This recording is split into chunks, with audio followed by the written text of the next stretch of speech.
Update po natin ngayon dito sa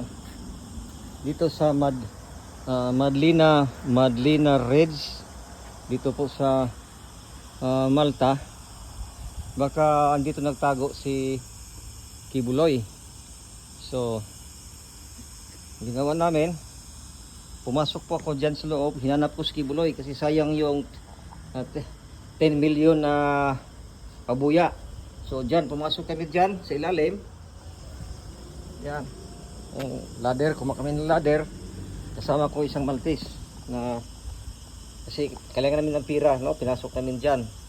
Pasensya na mga kapulisan, lalo na kay sa ating mabutihing general at sa ating mga butihing DILG, no?